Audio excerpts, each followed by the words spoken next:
On today's episode, we have a coach who I consider very high profile with his fantastic achievements and experience in the game. We have Mr. Larry Sunderland, who's a USSF A license coach and director of player development at FC Cincinnati.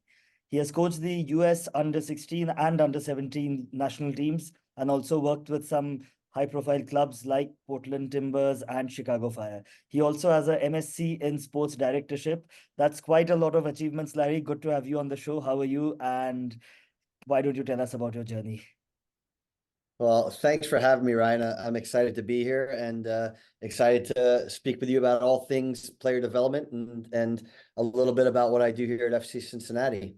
Um, well, my journey, yeah, it's been a long one and an interesting one. I guess I played professionally for about 13 years here in the States. And my dad was a coach, a soccer coach, so I always kind of knew I wanted to get into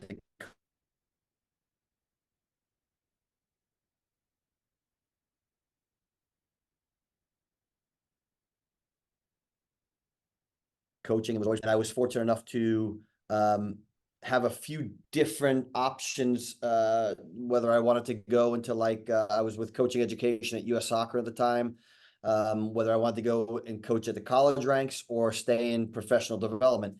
And it just worked out where my decision to go into player development led me to a direction to stay at in the city where I finished my playing and to start really building my career coaching.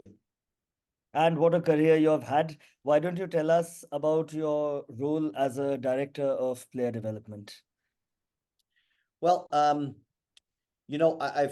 been in this role or similar roles now at the Chicago Fire, at the Portland Timbers, and now at FC Cincinnati.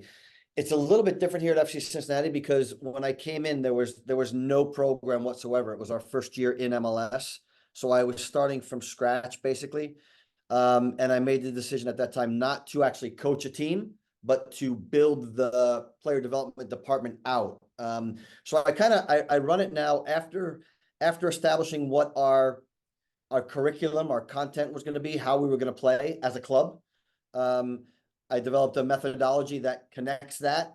So that was kind of the footballing piece. And now I basically run it more as a sporting director for player development. And I have 12 departments that I kind of oversee within player development. And that's scouting, player care, individual development programs, pre-academy, which is our youngest programs, our professional pathway, which is our under 15 and under 17 programs, our pre-professional, which is our oldest team.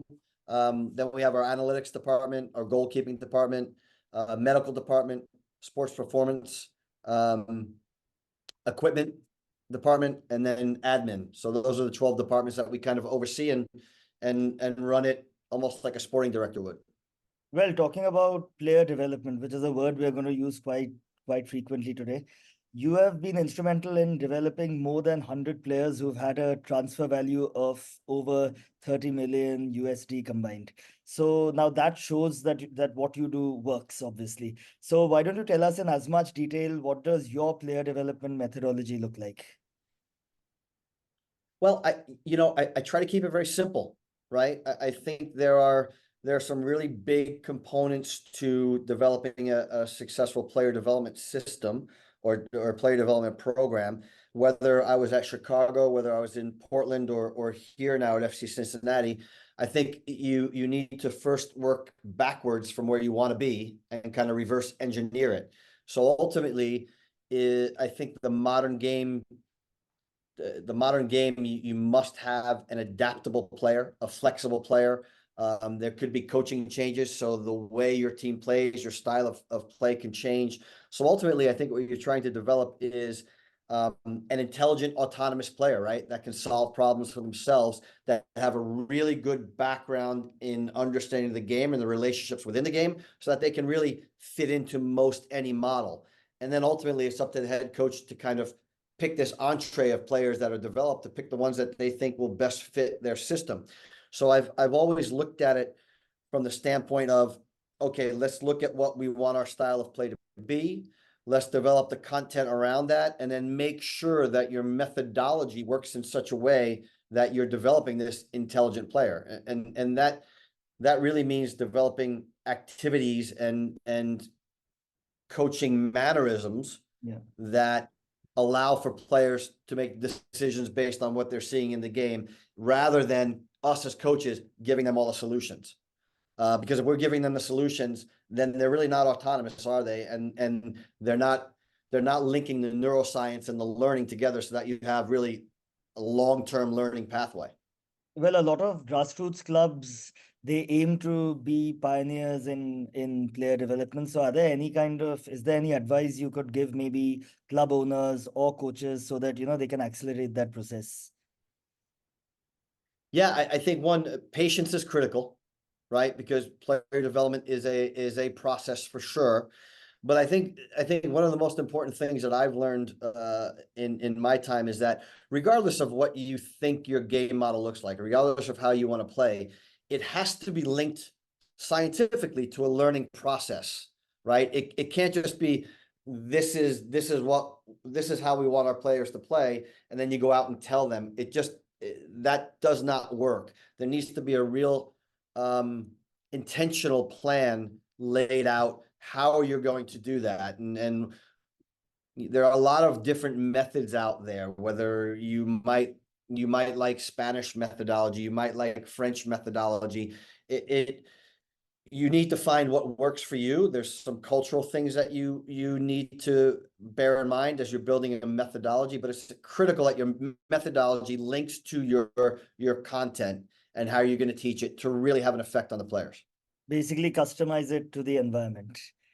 So Yeah, now, I think that's important, Ryan. That it is, I'm looking at working right now with an academy in Colombia that we're thinking about working with here at FC Cincinnati. And one of the things that I said was, while we have our methodology and we have the way we want to do things, the way we want to teach, there is certainly a cultural element to the way they teach in Colombia, and you don't want to take that away. So you need to customize that. And I think there's a learning process that takes time that everybody has to have some input in to make it really work and to make it flourish wherever you are. well, so now something connected to this question, a follow-up question. You have pioneered the first fully integrated professional player development model in the United States, and you have implemented the most extensive player development system in Major League Soccer. And your system has impacted over 15,000 players across 6 states. Now that's huge. So why don't you tell us more about this? So this was during my time in Chicago. Yeah. And this was the very beginning of what I would call professional player development in the United States. It was a time when the U.S. Soccer Federation started a league called the Development Academy. And every MLS club had to commit to funding an academy so that there were no barriers to entry. It was totally cost-free to the players. And that was the first in the United States. Now, that being said, ownership groups look at return on investment, right? So there was a certain aspect within our academy when we started that we needed to generate some kind of revenue. So there were really three main themes to the business side of the academy when we started in Chicago. There was revenue generation, there was branding, right? We wanted to brand the Chicago Fire and try to move that around the country. And then my biggest piece was the player development piece. So I had to figure out a way to kind of leverage revenue generation and branding to really help the player development piece. So one of the ways we did that was by extending our philosophy, our way of teaching, to different clubs in different areas of the country. So as you said, we ended up in 6 different states. And there was a revenue generation component to that. Those players that were registered were paying some money, and that money was coming back, and there were fees generated from jerseys and et cetera. So there was a revenue and branding component to it, which I had to leverage. But the most important piece for me was the player development piece. So I think when I look back at that, something that a lot of people don't realize, we very specifically chose the markets that we went to based on historic athletic development in those markets, right? So we went to New Orleans, where a lot of professional athletes come out of New Orleans. So we put a club in New Orleans. And then, to really illustrate what I'm talking about here is we put a club in a place called Naples, Florida, which is kind of a very nice area of the United States. A lot of vacations and whatnot happen down in Naples, Florida. But what people don't realize is 15 miles due west into the Everglades is a small town called Immokalee. And Immokalee had produced more NFL players than any city in the United States. So I said to myself, well, if they're producing NFL players, why can't they produce professional footballers, professional soccer players? So I went there and started to work with some of the church groups, and we built this program in Naples, Florida, that had kind of a home in Immokalee to try to develop players. So I was trying to leverage different aspects of what we had to do in the early days of player development in the United States, and that grew to some 15,000 players. Thankfully, I think times have changed now, and MLS ownership really sees player development completely as an investment in the future, an investment in players for their first team, an investment in developing players and moving them into the international market. So I think these days of thinking player development in different ways and revenue generation are gone. And now I think all MLS owners look at player development as a real investment in the future of their clubs. Right, right. Interesting. So, when you went to these different locations, I can imagine that there was a lot of scouting and talent identification involved, right? So, what age groups did you look at when you were recruiting players, and were there any specific metrics that you looked at to deem a player good enough or not? Yeah. I think I think when we went into these programs, we wanted to take a long-term look at them. So we wanted these programs to have young players. Of course, in the immediate, I would look at players that were probably high school aged, because I was thinking about bringing them to Chicago, right? So I kind of feel like putting a player in a residency program or now, like we do it, bring players into the residency program here at FC Cincinnati. We kind of look at players that are around that 15-year-old before we're going to take them away from their family, right? As far as looking at players specifically, we're very detailed here at FC Cincinnati. We have what we call our lion values, and these are specific attributes that players have to have to fit into our system and to fit the way we want to play. Some of them, depending upon the age, we look at very simple things about aggressiveness on the field, comfort on the ball, the ability to play forward, right? Those are kind of some very basic things that we look at in the players. And then we might get into positional needs that are different. They may have some specific physical needs. For instance, if we're looking at a modern center back now, center backs are profiled out to be 6'2" or better in most professional environments nowadays. So that doesn't mean there aren't outliers, but we look at those types of things too. So we're looking at physical profiles. We're looking at general qualities that we have to have here at FC Cincinnati. And then we look at specific positional profiles, courage in 1v1 duels. If we're looking for players that might be wing backs, right? They have to be able to attack 1v1 in the forward areas of the field, as well as defend very well. Last ball, we're looking for those guys. When you're looking for attacking midfielders, you're looking for penetrating passes. You're looking for balls that take players out of the game. You're looking for balls that are going to break lines. So there are a lot of specific things that we get into, and it becomes even more specific as the players get older. Well, I think this is good reference for any clubs, when they are conducting their trials. So yes, this is good. Now, the US Soccer Federation and US Youth Soccer in general is making a name in the global game. So are there any kind of best practices that exist in US Youth Soccer that can perhaps be picked up by other national federations or overseas clubs and academies? Yeah, I've spent a lot of time overseas. I did some of my badges overseas, so I have a really good understanding of what happens in Europe and South America and how they develop players. And this could be a little bit controversial on my point, but I think I can explain myself. There are some benefits or some good outcomes of a pay-to-play model in the United States, right? And the vast majority of soccer in the United States is pay-to-play. one of the positive outcomes of pay to play is that there is a responsibility placed on the coaches and the clubs that these players are playing at. There's a responsibility back to those players and those families because they are now consumers, right? Because they're paying something and they want a product. So what does that mean? That means that we have to continually try to provide a better product. Yeah. That means that we have to continually provide feedback to those players because the parents are demanding it. When they're paying a hefty sum, they're demanding this feedback. So in my opinion, that is a positive that has come out of the pay-to-play model that you really don't have in Europe. There is not a ton of feedback in the European models and the South American models because basically the feedback that a player has in many development systems in Europe is you're either in the 18 or you're playing in the 11 or you're not. That's your feedback. Your feedback is based on your playing time and the outcomes you have on the field. I think there is opportunity in Europe, there's opportunity in South America to provide greater feedback, to provide more service to the player than they currently do, in my opinion. And I think, like I said, I think that is one of the benefits of the pay-to-play model. There are a lot of negatives to the pay-to-play model.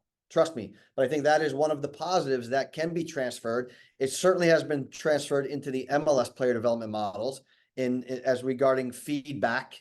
But I think that's something that could be transferred over to Europe and can actually provide some really good dividends to European player development, South American player development. I think it is something that needs to be looked at. For sure. No, I really liked this aspect that, a pay-to-play model puts pressure, or rather, good pressure on the clubs to provide a good service. Now, you have also won a lot of trophies as a coach, and you have done that by building a strong team culture. So can you tell us more of how a coach can, implement a stronger work ethic or team culture within their squad? Yeah, I think a good culture is built on trust. Yeah. Right. And I think, there, if you recall, I think there was a YouTube clip all over social media that showed Van Persie talking about his son. His son was playing at Feyenoord, and they had a drive back in the car, and they were talking about each other, and he was very honest and direct with his son, saying, listen, you're complaining and you sound to me like a loser. And if you recall, there was a lot of feedback on social media that people thought this was fantastic, that they could have this open conversation, and it was a lot of positive feedback. But I think there was something lost there that a lot of people forget.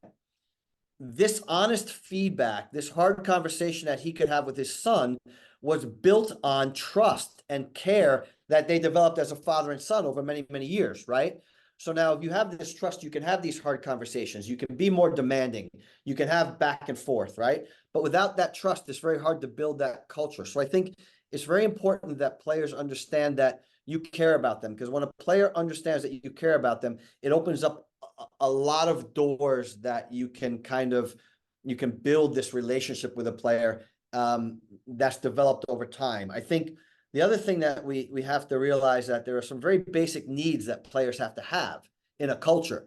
They have to feel like they belong, right? They have to feel like they have some autonomy, that they are in some ways responsible for their own development. They need to understand and feel that they're growing, right? Everybody has to feel like they're getting better. If they feel like there's no growth, they can stagnate. So I think those three things, belonging, autonomy, and this idea of growth, this idea of esteem, self-esteem, are really important. And you can build those things once you've established this idea of trust and care in your culture. I think if you develop that, really the sky's the limit to what you can do in the development scheme. 100%. Great points there. And you have also held a role that I'm sure a lot of coaches definitely I'm envious of, which is coaching the youth national team. So why don't you tell us, because this is a role that not a lot of coaches have had, what's the entire environment like? For example, how did you scout for players? How did you plan your training sessions? What were the expectations? And also, most importantly, how did you get your ideas across since the players weren't with you for a long period of time? Very, very interesting working with a national team. Yeah. Because you don't have time, right? It's you have a camp maybe before an event, so you don't have much time with the players, and it's a high performance environment, right? So my opinion on it, and this is how I approached it with every youth national team that I work with. I basically went to the players and said, what do you need from me so that you can perform your best in this 2 week, 1 week period, whatever we have, right? So we had a lot of conversation with the coaching staff and the players about what they needed to perform at their best. And we would have a contract essentially, saying that we would do our very best to provide that, right? That was laying the foundation of building a culture in a very short period of time, right? Because a second ago you talked to me about culture, and that's kind of a long-term process, building that culture. When you get a national team, you don't have time, and you have to build a culture right away, and you have to try to build trust and establish that trusting environment very quickly. So that was first, right? To meet the needs of the player so that they knew they could perform at their highest. As far as what we did in training, US Soccer had their methodology and their game model, and I had to follow that methodology and that game model when I got it. So that was pretty well established throughout all the age groups in the national teams program. So that was kind of, I don't want to say it was cookie cutter, right? Because everybody has their own personality and how they coach, but we definitely had different, we had principles of play that we had to adhere to, and that built kind of our training structure. As far as scouting for the youth national teams, US Soccer has a pretty robust scouting department. Yeah. And they do an awful lot of scouting of, obviously, of all the MLS academies, because the tendency is for the very best players in the US to migrate to the MLS academies. And there's a very good give and take between the youth national team staff and the scouting staff. And we work through a lot of players, and there's a lot of discussion when teams are formed. I'm a very big proponent of late physical developers. Yeah. It is a bias I have. I like late physical developers, so my eye is drawn to that. So I have to be very careful that doesn't mean that I overlook some early physical developers, right? Because you have to understand your biases. Yeah. So I always made sure in my camps and my and the tournaments that we went to, that we brought some late physical developers around, and I'm really proud of the fact that we did, and a good number of those players really broke through in those camps and are playing in Europe now, or doing very well in MLS. I'm sure it was a top experience, and the key takeaway I would say here is, go into a new job, into a new coaching role, and instead of saying that this is what I want from you, as reverse, ask them what do you want from me. So brilliant. Now coming a bit more on player development. So you have players coming in at an early age. How important do you think it is for a youth player to play another sport along with football or soccer? Yeah, there's a lot of research into this, the idea of committing to one sport, right? You go back to the early years in gymnastics. Probably was one of the first places that you saw that. I remember watching Olympics when I was really young, and you're seeing Nadia Comaneci, right? And from the time she was 5, she was solely a gymnast. There's a lot of talk about it. I don't know that there's actually been enough research. I think there's more research needed.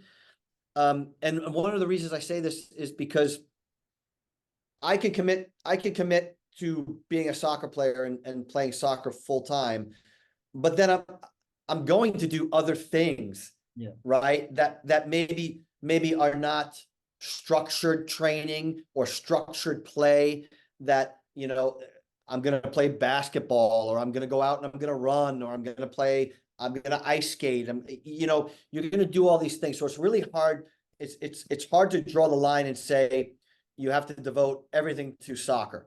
I do feel like there are benefits, right, to playing other sports, of course, but I'm not so sure that you can't commit to soccer 100%, but still do those other things, if that makes sense. And I think that's where the research is a little bit skewed. So, you know, if you want to say multi-sport athletes have a better hit percentage of developing into something, you can find that research and you can kind of skew that research that way. Yeah. If you want to say, you know, devoting to one sport only, those athletes have a better hit rate later on, you can find the data to support that, right? So this is one of the tricky things with data. Mm-hmm. You can play with data, and you can make your own narrative with data. We find that in soccer analytics all the time, right? You can tell whatever story you want with data. I think being a well-rounded person is really important. And that doesn't mean I can't devote myself 100% to soccer, but then I might play basketball on a day off. I might do, you know, so I think there's benefits for sure. So is there a particular age that, in your opinion, that maybe after this age you should only focus on one sport? I don't know, Ryan. You know, I can't give you a clear-cut answer on that, because it's been my experience that development is an individual thing. Every player is different, and there are so many variables involved in it. You know, what might work for one is not going to work at all for the other. And I think anybody that sits in front of you and says, well, here's the recipe for developing a professional soccer player. No. There are so many variables, right? And you don't know, you know, one thing could change a pathway here or there. So, you know, I don't think there's any one way for sure. Right. So when now coming to the accessibility of youth soccer in the US. So Zlatan Ibrahimovic, when he was with LA Galaxy, he had mentioned that youth soccer in US is expensive. So what's your opinion on that? And do you think the price of coaching, a price of training at a club, is deterring the talented but players from lesser economic backgrounds from performing or, you know, getting that platform? Yeah. Look, cost is a barrier, but you know, I want to be clear here. Cost is a barrier to all sports in the United States, right? It's Zlatan has his experience in soccer, right? And he sees that there's a barrier, and it's certainly true. There's a barrier that prevents some people who can afford it from getting into situations where they could develop. Yeah. Right. That's true of every sport, though. Every sport in the United States is pay to play, right? At a higher level, for sure. So I think it's there are barriers to sport in general in the United States with a pay to play model. I think MLS has done an incredible job of trying to remove those barriers by fully funding you know, their academies. Are there enough? Certainly not. Certainly not. There are not enough free programs for soccer, for sport in general in the United States. But I think there's also a caveat here. Pay to play is not exclusive to the United States. Yeah. There are pay to play programs for soccer all over the world. Right. But I think what's exclusive to the United States is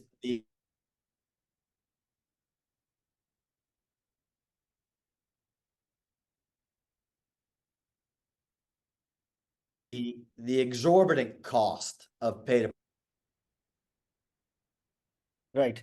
Well, I hope that there is a solution for that one day.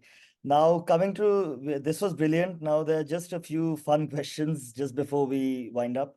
So the first one is that if you had a magic wand and you had to make one change in youth soccer, it's not just in the US, but globally, what would that be?